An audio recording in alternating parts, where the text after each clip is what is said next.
Om Shanti.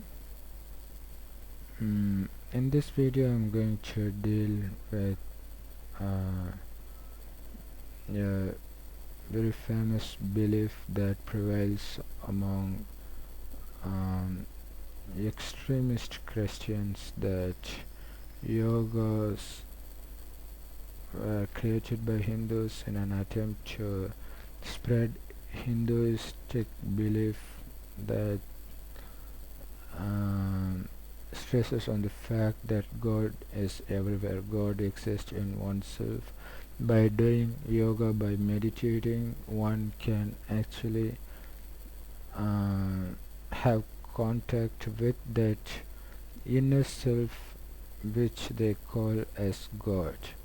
So it obviously means that one can realize himself on his own by having direct connection with God on his own, which goes totally against Christian belief that God exists somewhere out there and uh, he has to teach something to people like us, and only by taking his advice one can improve.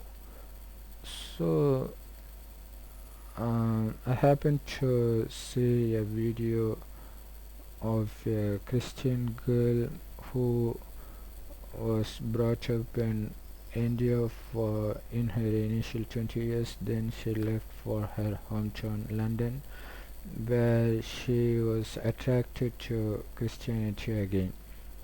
So during her time in India, she spent uh, learning yoga from Indian gurus. She says it is amazing, but still it is a weapon of Satan that turns our face against God. So she coins Hinduism as a false religion.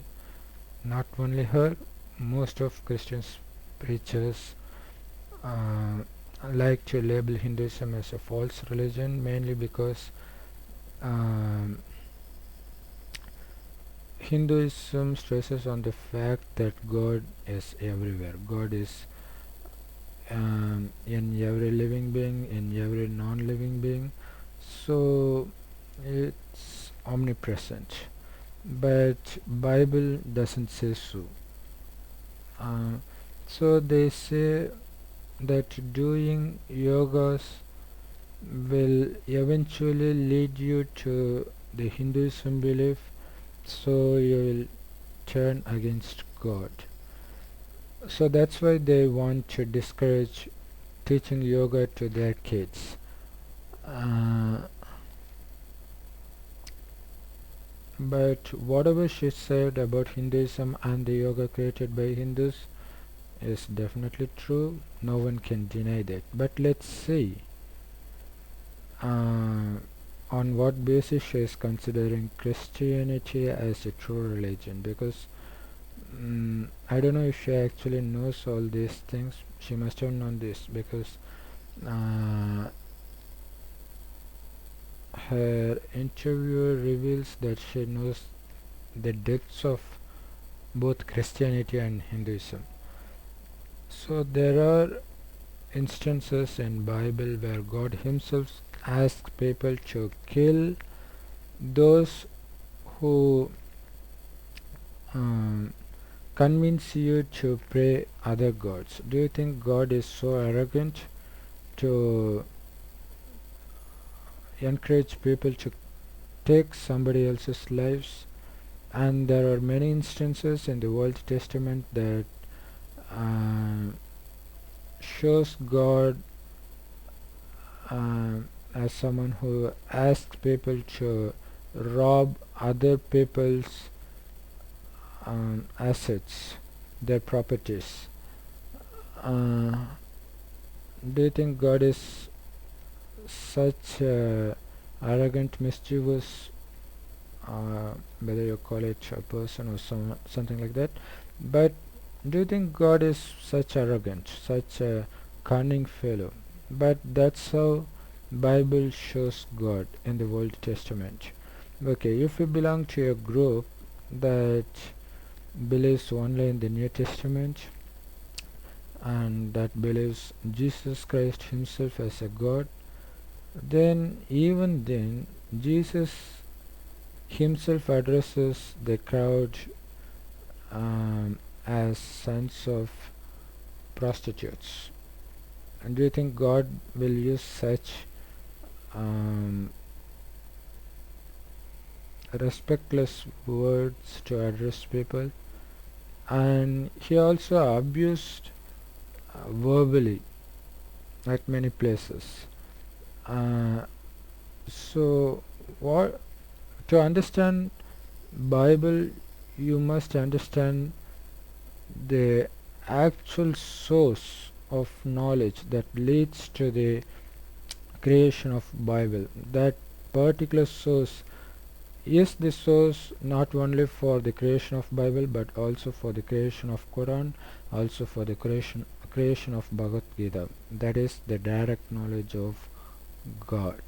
You can find that only through Brahma Kumaris, because God himself has arrived in India and start giving explanation for all these religious texts and the original meaning hidden in those religious texts. Uh, all these three books, Bhagavad Gita, Bible and Quran, all has mentioned about the arrival of God again in this earth. But what is hidden is the purpose for the arrival of God. They just do not know what's God going to do after he arrives.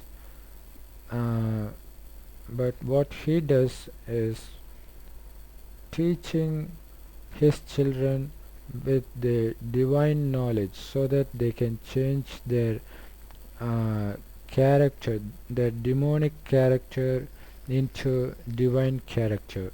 So this is his basic teaching. He says uh, about the time cycle that constitutes of 5000 years. This 5000 year cycle called a kalpa just repeats itself. That is, whatever happened in one kalpa will just repeat itself kalpa after kalpa. For example, if you are watching this video at this point of time, you have done the same thing 5000 years back on this very day, on this very minute. So this is what you are going to do um, in every kalpa on this same day that repeats after 5000 years. So this is his basic teaching, and that one kalpa, the first half of one kalpa, which is the first 2500 years, this world was heaven, and the people who were living in that heaven were called devatas or angels. They will take birth after birth, that is, they will take rebirth, which this rebirth is not mentioned directly in Bible, but it is there. If you go very deeply after getting this direct knowledge from God, you can understand everything. So after taking several births in heaven, they have to enter the next 2500 years, which is hell, which is also the same world. The same world for the first 2500 years is heaven, and the next 2500 years is hell. We are already living in hell. This particular secret is not revealed in any religious text. It is only God who reveals this directly. He says you are already in hell, now you need to go back to heaven. For that you need to imbibe divine qualities, which you will get only through the direct teachings of God. You cannot get divine qualities through religious texts that ask you to kill people. Can you? So that's the reason uh, you need to come out of those religions and those religious texts that were written by humans. They were not written by gods. They were, though they say that they are gods first, they were actually written by humans. Only if you have courage to come out of it, only then you can recognize God that's been teaching this divine knowledge for the past 77 years in India through Brahma Kumaris. Not everybody can recognize that. Only those who were in heaven, uh, only they can recognize him. So all other religious people, their souls do not have the capacity to understand what God says or to recognize our Heavenly Father. Uh, and the Anyway, the Christianity is a religion created by Jesus, who was born as human. Actually, he was human. And one thing that is not mentioned, well, it was mentioned in Bible, but no religious preachers explain it as such. So Jesus and Christ are not the same persons. Jesus is a separate person who took birth ordinary like us, and in his 30th age a pure soul called Christ has descended from, not from heaven, because that particular place was not mentioned in any book, that is called Parandam, or the supreme abode. That is where God always lives. It is above this visible world. There are two worlds above this visible world. One is an invisible light world composed of white light, and above that there is another light world that is composed of golden red light, which is called supreme abode or Parandam, and it is where the God, who was called Allah by Muslims, Heavenly Father or Jehovah by Bible or Jesus Christ, and God Shiva by Hindus. All those three names represent the same God who dwells in Parandam, and it is the center white dot in the photograph behind me represents the structure, the form of God. That is, He is a point of light, and He is our Father. So, yeah, His children, as we are also a point of light. That is, our soul looks like a point of light in between our eyebrows. That's where we actually live. This body is just a vehicle for that soul. The only difference between God and us is, though we both resemble each other in form, but we differ to a greater extent in our action, because God, He doesn't take birth. We were also in Parandam, we descend from there and enter a human womb and start entering this birth and death cycle. But God does not enter the womb. He comes directly from His supreme abode into a person and start giving this teaching. Just like that, Christ's soul descended from the supreme abode, and he enters the body of Jesus while he was in his 30s and start giving teachings like turn the other cheek if someone slaps in your cheek. But those divine teachings were given by this pure soul called Christ, not by Jesus. Because that pure soul can never abuse anybody. But that abuses that were mentioned in Bible were made by Jesus and not by Christ. Christ never calls anybody as sons of prostitutes, and Christ never um, beats anybody, never teaches anybody to curse anybody, because Jesus, while he was traveling with his disciples, he was hungry and he was trying to grab some fruits from a tree, and he couldn't find any fruit in that tree, so he cursed the tree. And while he was returning, his disciples were surprised by the fact that the tree was burnt. So they were wondering about the power of the words of Jesus. So now take a minute to think if this could be a act of God. Do you think God will ever curse anything? Um, and again, Jesus teaches his disciples to curse those who do not um, welcome them to their homes. If somebody is not welcoming them to their homes, just come out of their home and remove your slippers and wipe up the dirt from your feet and curse them. These are the words of Jesus. But do you think God will teach these silly things to humans?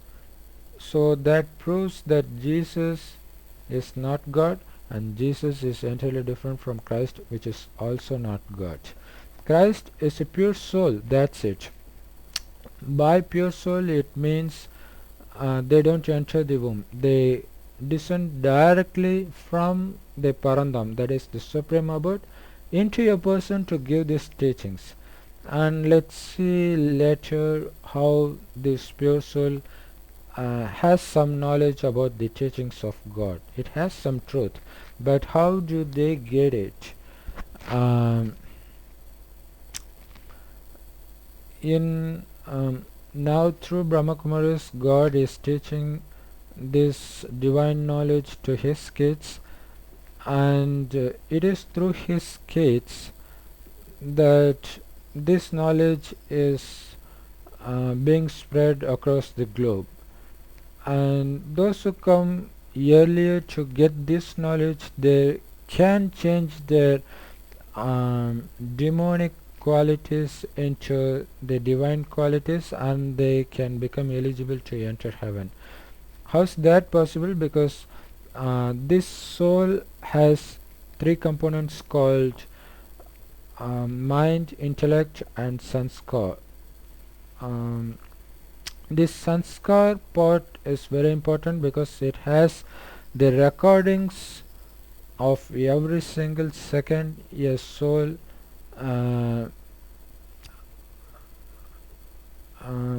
has seen, has done, has spoken in his 84 births in one kalpa, because in that 5000 years a soul can take a maximum of 84 births. So every single second is recorded in each soul. So while we were in heaven, we wouldn't do any criminal activities, but while we are in hell, we would be doing mostly the criminal activities. So God teaches the technique called yoga to wipe out those criminal uh, activities that is recorded in our soul. This is the direct yoga taught by God, unlike the yoga created by Hindus that teaches you to concentrate on breathing or some aspect of your body. But God says that you are not the body, but you are the soul that inhabits this body and controls this body. This is the yoga God teaches. First you realize yourself as a soul that is shining as a point of light in between your forehead. Then you start remembering your Heavenly Father, that is the Supreme Soul, which is also a point of light that shines in the golden red world called Parandam or Supreme Abode. As much as you spend time in remembering God, so much of the sin that was recorded in your soul will be washed away. This is the only way to wash your sin, and nobody who was crucified on a cross can wipe out your sin, because if you were doing that, that would add sin to you. How can that wash away your sin? That is the belief created by Bible. But how come that's possible? Because even Jesus says the person who is responsible for the crucifixion of Jesus Christ will be punished a lot. Jesus himself says that. When that happens, how can that crucifixion can wipe out the sins of other fellow humans? That's quite impossible.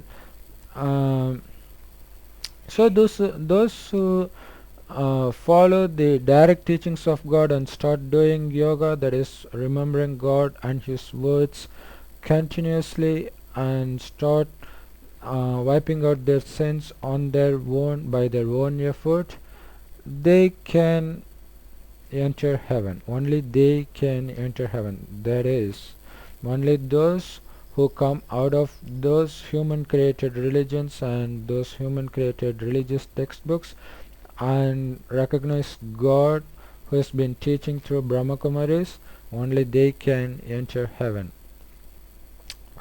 All others will be going back to our supreme abode from where we initially came from. So first, uh, that is, we are in our last birth now. So this is why God comes now. God comes only in the last 100 years of this kalpa cycle. He doesn't come anywhere. He doesn't send anybody. He doesn't send Jesus. He doesn't send Buddha. He doesn't send Muhammad. So that were just a part of drama. So that will repeat in every kalpa. So they are not well, in a sense they are messengers, but they were not sent by God. What happens is, without coming to Brahma Kumaris and without getting this knowledge from Brahma Kumaris, it is highly impossible for any soul to leave this body and to enter that supreme abode after completing this last birth on earth. So for that they need to come to us, uh, or to God who has been teaching in Rajasthan, Madhuban. So he or his kids will be teaching them, whether it is Jesus Christ, whether it is Muhammad, whether it is Buddha, doesn't matter. All those religious preachers also have to come to us, and they'll be taking these teachings that we are just souls. We have to remember God to go back there. Only by that the soul can find its way. Otherwise, soul has no idea where it came from. So these religious preachers and people of other religions, they wouldn't be coming initially, but they have to come eventually, because they have no other way, because this Allah or Heavenly Father or God Shiva is their only father, so they have to come back. They'll be coming very late, so after getting this knowledge they wouldn't have time to change their qualities. So but as soon as they get this knowledge, they'll be leaving this body and they'll be entering the supreme abode, where they'll be sleeping for the next 2500 years. Meanwhile, the other souls who came yearly, they'll be coming back to earth when this will be heaven. So they'll be enjoying the heaven on this planet. um, and God comes to give this heaven as a gift. That is why he is called as Heavenly Father. Um, and these Christians, they say Hinduism as a false religion, which is absolutely true, because even God says there is no religion called Hinduism, because the only religion that enters heaven is actually no religion, no human religion can enter that. No religion created by humans can enter heaven. There will be just one religion, that is called Adi Sanatana Devi Devata Dharma. That is, you can call deity religions. So deity religion, that is the only religion that's going to rule the world for the next 2500 years. That is the first 2500 years of this kalpa. So that's why it will be so peaceful, so blissful, it should be so much filled with joy and happiness and nothing else. Because the main difference between the people who are living in heaven and those who are living in hell, that is us, is while we were living in heaven we were called angels, and we would be soul conscious, that is we would be very aware that we are just souls and not this body. But after taking many births and when we enter this hell, we suddenly start becoming body conscious. That is when we become humans, and that is when we change this heaven into hell. So this is the actual truth given directly by God, but this same truth is also given in Bible, but in a totally different way, in a very short form, that is as Adam and Eve. God becomes angry on getting this message that Adam and Eve has eaten the apple that was forbidden by God. But actually there's no such fruit or anything like that. This Adam and Eve represents the 33 crores of angels who lived in heaven. Since the Bible or Quran or Bhagavad Gita was not written for people who are entering heaven, and they were written exclusively by people in hell for the people who are living in hell, they didn't go in much detail about the heaven. And after eating that fruit, they become body conscious, and it is that body conscious that drives them into hell. And God did not send anybody to hell. God creates a new world. This world, when it was new, it was called heaven. And we, by becoming body conscious, are changing this heaven into hell ourselves. God has no role in it. And God says Hinduism was not created by anybody. Christianity was created by Jesus Christ, Buddhism was created by Buddha, Islam was created by Abraham, Muslim was created by Muhammad. But who created Hinduism? God says He Himself has created Adi Sanatana Devi Devata Dharma, who has been ruling the world, and by world in the first 2500 years only India was present in this world. All the remaining parts will be underwater. So this the Devata Dharma, after entering hell, after becoming body conscious, they lose their purity, so they couldn't call themselves as deity anymore. They start calling themselves as Hindus. That is how Hindus come into being, but Hinduism as such was not a religion at all. um, India was called Hindustan, so people who lived in Hindustan, they start calling themselves as Hindus. They forgot their original religion, which was Adi Sanatana Devi Devata Dharma, and they start worshipping the idols of the real Dharma, that is, the people of Adi Sanatana Devi Devata Dharma. Um, so, Christians were right when they said Hinduism is a false religion, because the true religion created by God is Adi Sanatana Devi Devata Dharma, and that is the only religion that's going to rule this world for the next 2500 years. And that religion is not, it does not exist now. It is only after the end of this world, all souls will be going back to our supreme abode, that is our real home, and from there only Adi Sanatana Devi Devata Dharma will descend again to this earth to enjoy heaven. So only if you belong to Adi Sanatana Devi Devata Dharma, only then you can understand the truth that is being mentioned by God that I share in this video. All other Dharma people, they couldn't even watch this video for the first 5 minutes. That's the beauty of God's teachings. Om Shanti.